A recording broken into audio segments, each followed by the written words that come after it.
Hi, I'm Steve Teresi, and today we have two very exciting product announcements to bring to you. Now, what I'm really excited about is that these two products are also the beginning of an all-new product category for JL Audio. This category is one that's become essential for many in our industry and really for all audio professionals who are dedicated to getting the most from today's powerful DSPs. So about 25 years ago, the automotive repair industry underwent a major transformation as new vehicles began to incorporate digital technologies. Well, today, professional automotive shops continually invest in the latest tools, data, and training they need so they can work on modern vehicles with greater efficiency. Now, this efficiency is not just about speed, it's about doing the work correctly and reliably. And at the end of the day, no competent automotive technician would ever approach working on a newer vehicle without the proper knowledge and the appropriate diagnostic tools. Well, the audio industry has been transitioning from simple analog processing to more sophisticated DSP-based systems. These systems pack in more features and capability, which in turn places more demand on our knowledge and exposes the need for better tools to realize their benefits. And remember, the systems being factory installed in today's cars are also using sophisticated DSP, which we will need to measure and analyze if we want to properly upgrade these systems and get good results. There are many audio shops that have already made the jump to DSP with enthusiasm. They've received the training and have invested in computers, software, and measurement equipment. Other shops are just starting to dip their toes in the water. They're not really sure if there's a good business case for fully embracing DSP, and they're oftentimes frustrated at the time it takes to tune these DSP systems. And there's still a handful of people out there that are quietly hoping that all this will go away, which of course it won't. DSP promises to make our audio systems better, and it certainly can, but expertise and the right tools are needed to get us there, and it all starts and ends with precise and accurate measurements. So as you probably guessed, the new products we're launching are audio measurement tools. The first one is a major update to our Tune software called Tune 4, and it'll be available for both Windows and Mac operating systems. Along with a whole slew of interface improvements that make Tune 4 even more user-friendly for tuning JL Audio DSP products, there's a major new feature. It's located in a new tab on the main interface, and it's labeled Measure. This tab can be accessed from within a Tune project file while tuning a JL Audio DSP, or independently in measure-only mode, so you can tune any system from any manufacturer. By connecting your own measurement microphone via USB to your computer, you'll be able to use Tune 4's powerful single FFT measurement functions, real-time analyzer, and spectrograph. Now, when we look at an RTA, sometimes we want to get a big picture with less clutter, and sometimes we really want to see into the details of a frequency response measurement. So we offer resolution from 1 octave all the way up to 1/48 octave, with line or bar displays. You can also capture RTA measurements for later viewing, and these captures include all of the measured data. So you can adjust the resolution and the scale, displaying it correctly within the captured file. Tune 4 includes a powerful signal generator. It can produce pink noise, white noise, sine waves, and square waves. It also plays wave files, so you can add additional measurement signals, store them, and recall them as needed. Tune 4 also includes a powerful targets mode. You'll find a default target curve already loaded in, or you can load other pre-made targets. If you prefer to make your own target, you actually have the ability to define up to 8 targets, and you can have them summed together.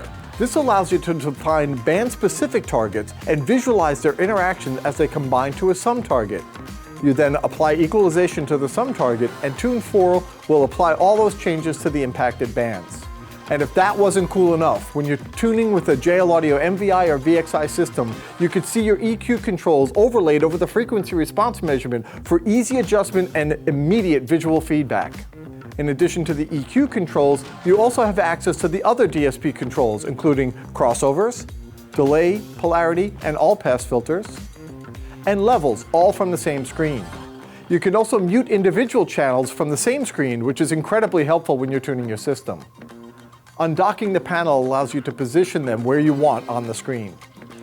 The ability to run your measurements and your tuning using the same software has lots of advantages, especially when you tune on a laptop. Seeing your measurements and your controls in one software interface makes the job a whole lot easier. And it's even more convenient to let the software do some of the work for you. So we've created a very useful micro-automation that shaves lots of time from the tuning process. With Tune 4 connected to an MVI or VXI system, you can use a function called Auto Set EQ to Target. As the name implies, you simply click a button on the EQ panel and the software adjusts the parametric EQ automatically to fit your selected target curve. It's amazingly accurate. It's performing thousands of calculations to arrive at the best combination of center frequency, Q, and gain for all 10 PEQ bands. And it does all that in seconds, which saves huge chunks of time and effort in the tuning process. As you can see, Tune is taking quite a major leap forward in version 4, and all the features we've just described here included in the software remains free to download and use. And we think that's a pretty amazing deal. And yes, we said free in case you missed that.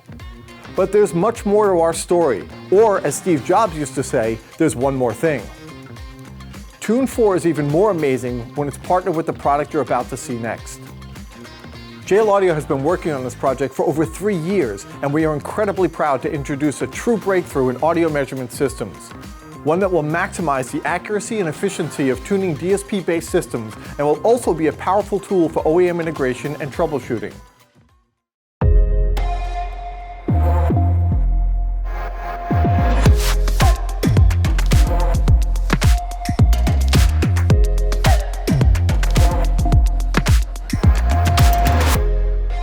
Now, if we really want to be efficient when tuning DSP systems, we need an audio measurement system that hits 3 major marks. It must be easy to set up and operate in a real shop environment. It needs to be accurate at measuring all 3 dimensions of audio: level, frequency, and time. It must help us be fast at getting useful measurements to help us make correct adjustments to our audio systems. The goal is to quickly get to the point where we are listening to great audio without endless tuning sessions that don't yield the same result twice. The first time you listen to the system, it should already sound good, only requiring minor tweaking by ear. This means that we can stop setting DSPs by ear, we can stop setting DSPs using low resolution measurements or indirect observations of time-related issues, and we can eliminate guesswork and so-called rules of thumb from our processes. We need to demystify the whole thing and perform the right measurements that lead to the right settings for maximum performance. To address these needs, we have developed and are very proud to introduce the JL Audio Max audio measurement system. Max is a complete and highly sophisticated dual FFT measurement platform. The system consists of specialized hardware that connects with JL Audio's Tune 4 software on your PC or Mac. The Max hardware interface receives signals from up to 5 included microphones and several other analog and digital inputs. The entire system, from the 5 mics to the Max hardware interface to the software on your computer, sets up in a flash and works together seamlessly. It also packs away neatly in a waterproof case with all its included accessories so you can easily travel with it. The Max and Tune 4 measurement system is engineered to be flexible and very capable. Let's take a tour of its feature set. Max and Tune 4 are designed to work together, and that is a big part of the magic. The marriage of the measurement interface and the software means that the whole system works properly by default, minimizing setup time, confusion, and troubleshooting. Secondly, the Max hardware interface is designed and built to very high standards of quality and precision. Its measurement results overlay precisely with professional audio test equipment costing upwards of 5 figures. It's also designed physically to meet the demands of a busy shop environment, with a rugged aluminum case and rubberized end caps. It certainly isn't a toy, but rather a serious professional tool. Max is the real deal in every way. The Max hardware interface accepts low-level or high-level electrical audio signals up to 80 volts peak, allowing you to analyze the output of very powerful amplifiers. An optical audio input is also included. These inputs make Max a very powerful tool for OEM integration, troubleshooting, and general audio measurements. We've also included an onboard DAC with low-level stereo RCA outputs, an optical digital output, and a headphone output. A convenient dual-port USB hub is on board to simplify the connection of Max to your computer and to any devices being controlled from it. Now let's talk about the multi-mic advantage. Most audio measurement setups rely on a single microphone input.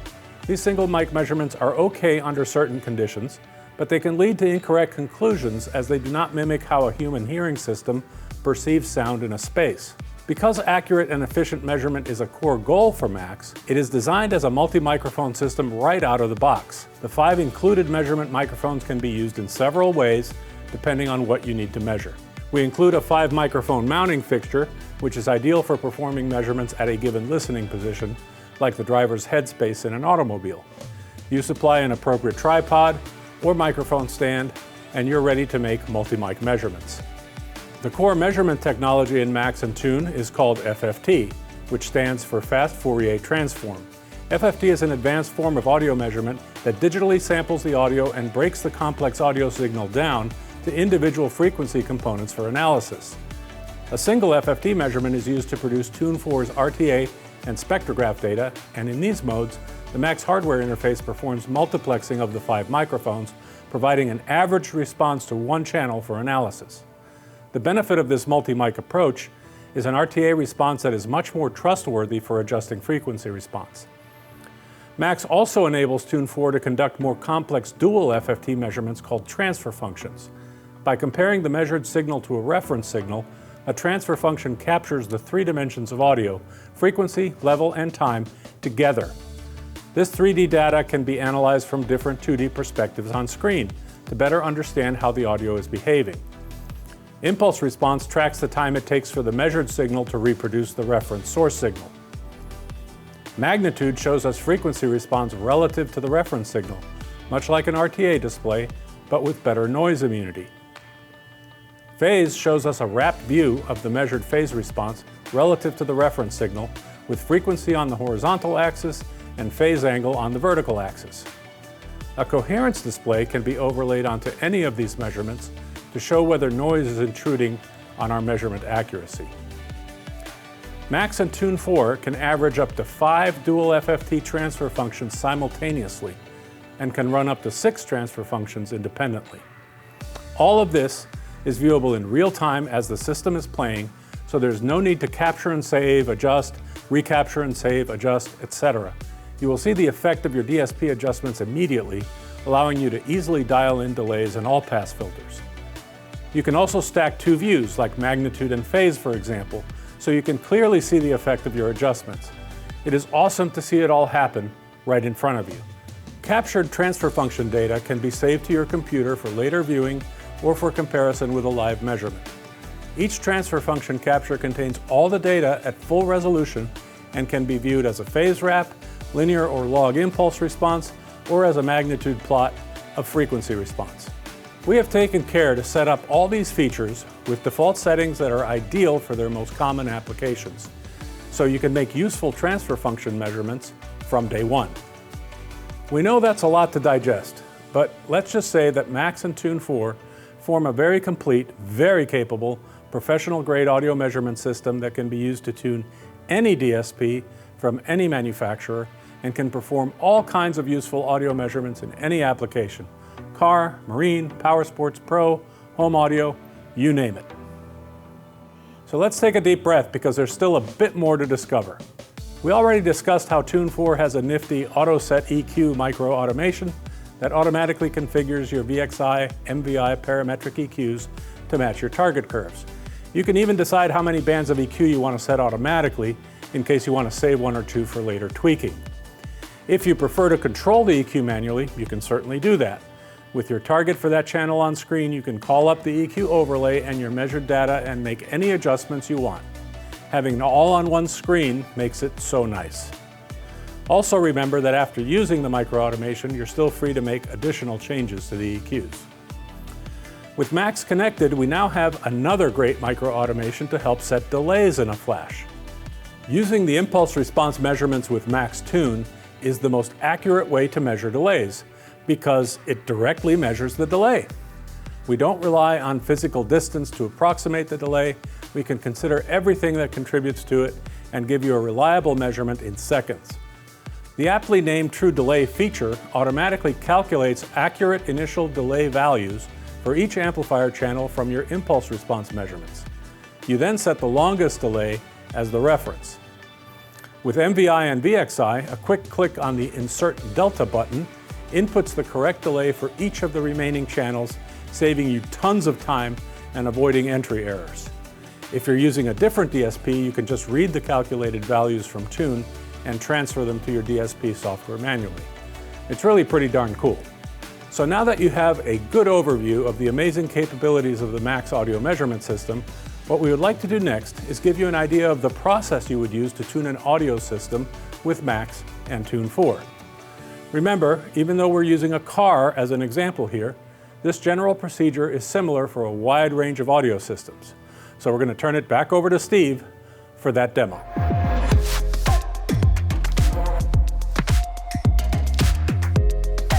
Thanks, Manville. Okay, so the example we have for you today is a new demo car. It's a Cadillac XT4, which is a compact SUV. This system includes VXI amplifiers feeding a pair of 10W7 subwoofers and a full C7 three-way active system in the front. We're going to create a driver's seat focused tune, so we'll place our 5-mic array in the driver's seat at about the location where the listener's head will be. In the interest of time, we'll accelerate the pace for this presentation, but you can expect this whole procedure to take about an hour from start to finish. And we promise, in the future we'll offer trainings that breaks down all of this and explains the process in more detail. So let's continue with our accelerated demo.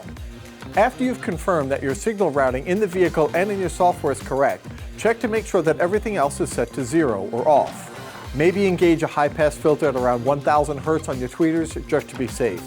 There's really no need to play the system at an extremely high level. About 75 to 85 dB SPL from each of the main speakers is usually fine. The goal is to be well above the noise floor. We're going to start by setting our initial delay values, which involves looking at the impulse response graph for each output channel.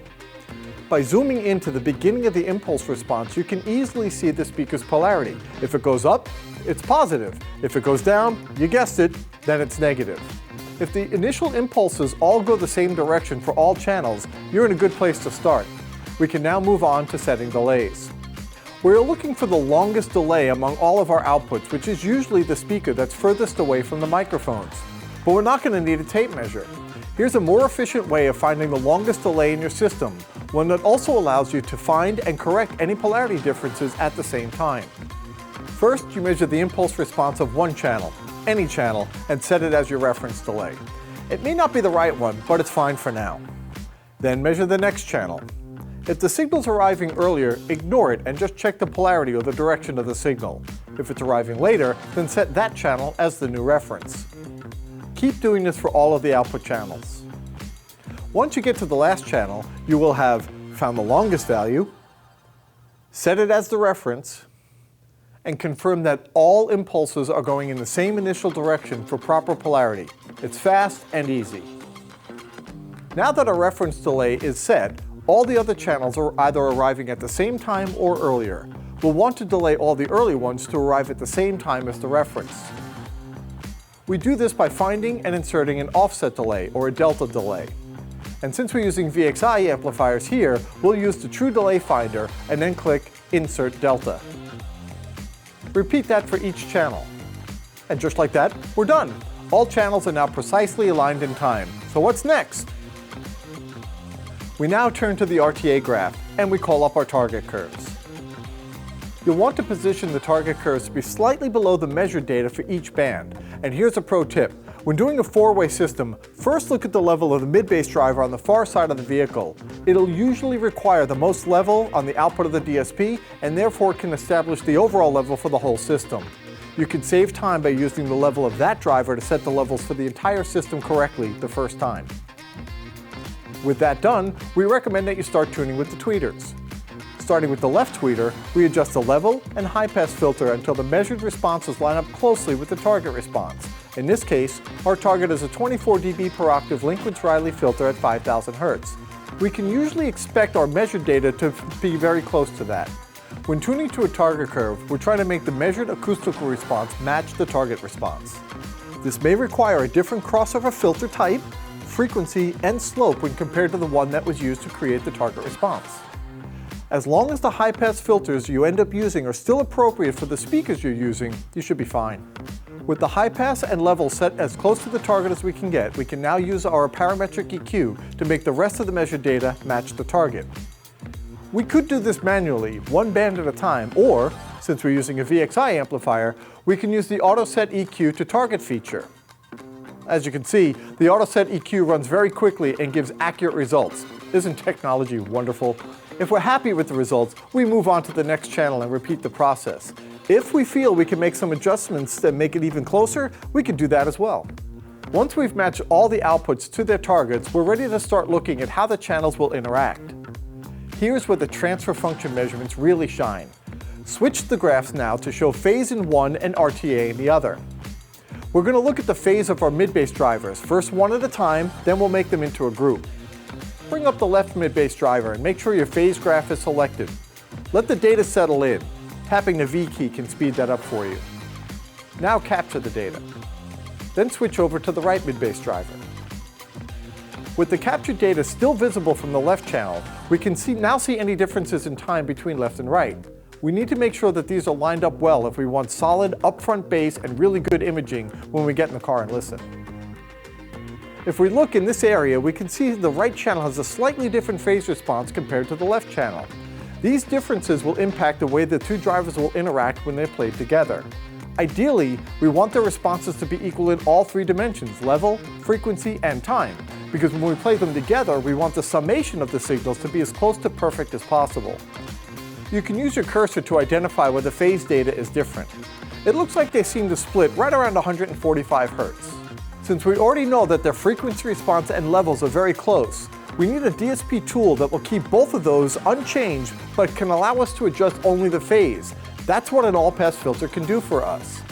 Since the left channel seems to have an additional wrap, we'll engage an all-pass filter on the right channel to create a similar wrap there.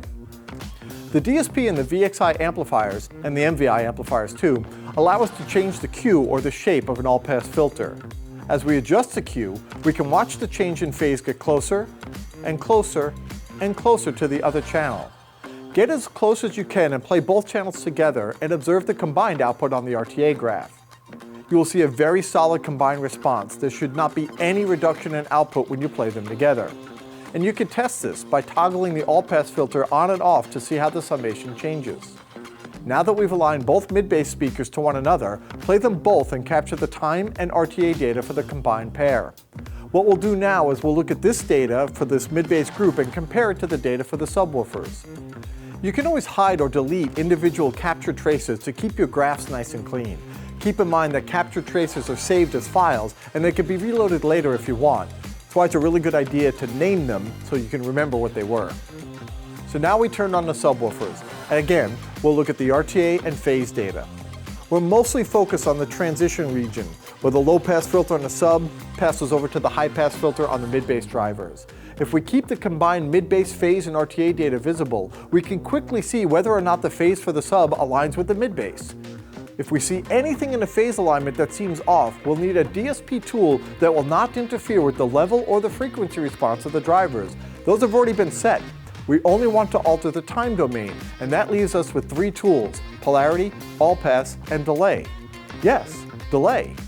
One of the first steps was to set the initial delay values, but that was to align the impulse responses and make it so that the phase data was all based on a common point, in this case, 0. But if it looks like we can match up the phase better by looking at the relative phase data, it's perfectly acceptable to do that now. And you can always try it and put it back if it doesn't help. That's one of the benefits of having real-time measurements. In this case, it looks like we're in pretty good shape and everything's lining up nicely. Technically, you can continue this process of aligning left channel to right channel all the way up the frequency range, but the benefits of phase alignment diminishes as you go higher in frequency. And it's usually okay to skip the phase analysis above 1.5 to 2000 Hz. With our system aligned properly, it's time to look at the frequency response and compare left versus right against our target sum. We can make some adjustments to each driver or side, and when we feel we are where we want to be, we stop. At this point, we're done with the analytical part of the tuning process. Pretty much everything we do from here on out should be done with your butt in the listener's position and your laptop on your lap. Listen to a variety of good music that you're familiar with and start seasoning to taste. Adjusting tweeter levels is a good place to start. Tweaking left and right levels for mids and tweeters by fractions of a dB can really help dial in the imaging. Any changes you make to the EQ and level are likely to be very minor. And your time measurements are very well established at this point, so you really shouldn't have to mess with them. Once you're happy with the sound of the system, place the mics back in the car and capture level and frequency data. This data can be helpful as you tune more systems and can be a good reference for creating your own target curves. Make sure you save your project file to your computer and transfer it to your amplifiers too. That's pretty much it. We've just done a comprehensive tune that considers all 3 dimensions of audio. We have precisely aligned the speakers in time and phase. We've ensured that they interact well, and we made sure that the system has a smooth frequency response modeled to our target curve. You can expect this system to have very strong imaging, solid mid-bass, and the bass will sound like it's coming from the front of the vehicle. Not bad at all. Some people describe the results as magical, but in reality, it's just a result of making proper adjustments based on complete and accurate measurement data. Now, we realize that this demo was very quick and there are many details to fill in and explain. We'll be offering a whole series of Max and Tune training sessions to help you get more familiar with the processes that we've outlined here today. I would like to wrap up today's presentation with some final thoughts. I hope you can see that Max and Tune 4 bring forward a new standard for performing professional quality audio measurements in a wide range of environments. Max measurements in particular are objective, interrelated, and present a whole picture of the audio system's performance, one that incorporates all 3 pillars of audio, frequency, level, and time, and it guides us towards the right decisions without guesswork, shortcuts, or rules of thumb. An investment in Max will result in an outstanding value by streamlining the DSP workflows and empowering audio professionals to achieve great audio results. Lastly, we need to acknowledge the JL Audio engineering and product development team behind this project. All of the people you see here on screen have contributed to this project, but Nicholas Ames deserves a special level of recognition. From beginning to end, his vision, enthusiasm, and effort were instrumental to the entire Max and Tune 4 project. We look forward to hearing about all the great audio results you'll achieve with Max and Tune 4. Thank you for watching.